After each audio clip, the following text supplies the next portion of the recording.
Hey there, welcome to 7 Minute Books. I'm Sam. Today we're diving into Modern Romance by Aziz Ansari and Erik Klinenberg. Sophie, I have to ask, did the chapter on texting and ghosting make you want to throw your phone out the window? Oh, absolutely. I'm so glad we're talking about this one. Modern Romance, written by Aziz Ansari with sociologist Erik Klinenberg, is a fascinating look at why dating has become so exhausting. And yes, the texting part hit close to home. Right? The book starts with this huge contrast. Our grandparents met someone in the neighborhood, married young, and built a life together. Now we're scrolling through strangers on our phones at midnight. Exactly.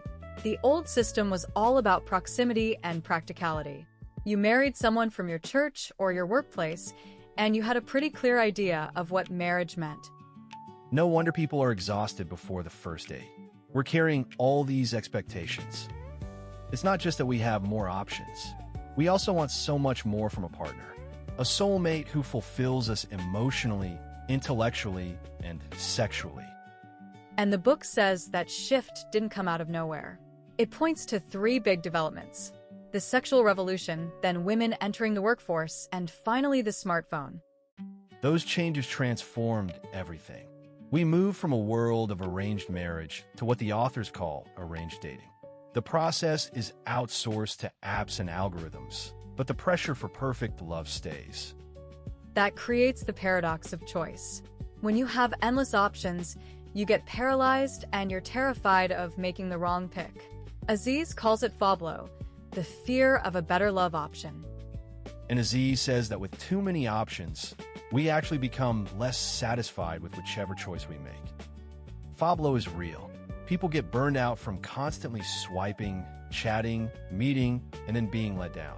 You always wonder if someone better is one swipe away. And that makes us evaluate people like products. We filter by height and income. Then we filter by hobbies and political views. But the research shows we're terrible at predicting who we'll actually fall for. Right. People fill out detailed questionnaires about their dream partner, and then they end up with someone who doesn't match the list at all. We don't know ourselves as well as we think. That's such a relief, honestly. It means the checklist is part of the problem. That's the part that really hit me. We think we know what we want, but our hearts don't follow the list. And there's something else. We think we're being rational, but our actual choices are driven by feelings and chemistry we can't control. Yes. So instead of helping us find love, the checklist might be keeping us from it. The book also dives into gender and power. Women are told they can have it all, but they feel caught between career and family. And then there's romance on top of that. Exactly.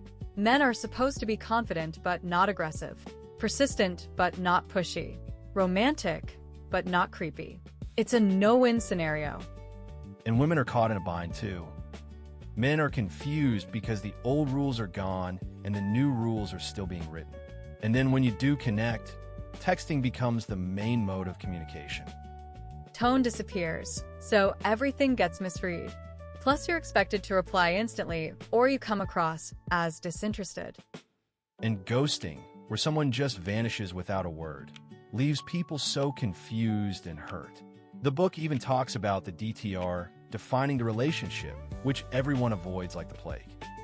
So you stay in a situationship for months, decoding texts like a detective, and no one is willing to have the honest conversation. But it's not all doom and gloom. The authors also highlight the positives. We have the freedom to choose. We can delay marriage until we're ready. And we can find people from all over the world. That shows technology isn't the only villain.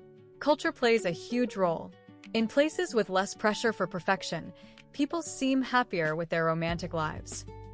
Yeah, in Japan, the dating scene is so intimidating that many young people are just opting out entirely. That's a stark reminder of how much culture shapes our romantic lives. And then there are the older couples Aziz interviewed. They don't talk about finding the perfect soulmate. They talk about commitment and compromise. They also talk about the decision to build a life together. That's the whole settling debate. We treat settling like a betrayal, but every relationship requires compromise. The happiest couples are the ones who decide to make it work with a good enough person. That's the part that really got me. Love isn't something you find, it's something you create. It's a decision you keep making over and over. And the book ends with a reminder that these struggles aren't personal failings. The whole system is still being built. We're all navigating new rules that don't exist yet. So what do?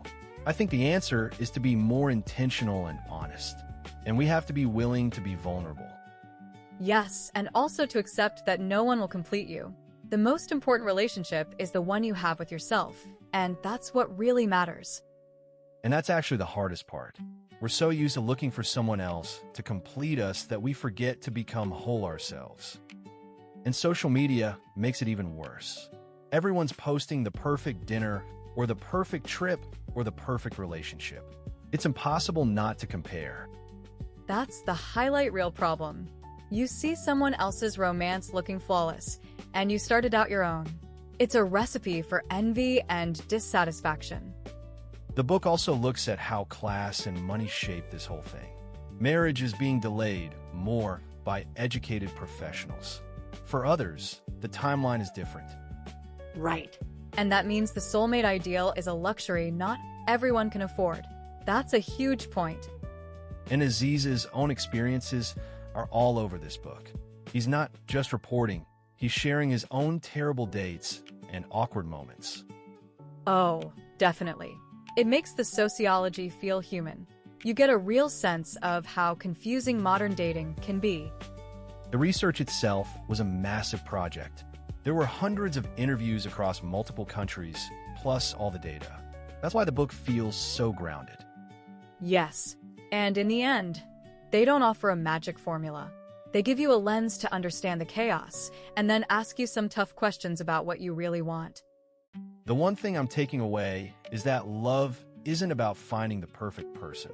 It's about being intentional. It's about accepting imperfection. And it's about doing the work to build something real. If you want to dig deeper, the library at 7minutebooks.com/app has 6,000 plus fiction and nonfiction titles you can read or listen to in any language. It's $2.99 a month, $9.99 a year, or $19.99 lifetime. So if there's one thing to remember, it's that love isn't a perfect match. It's a journey of becoming. We'll see you in the next one.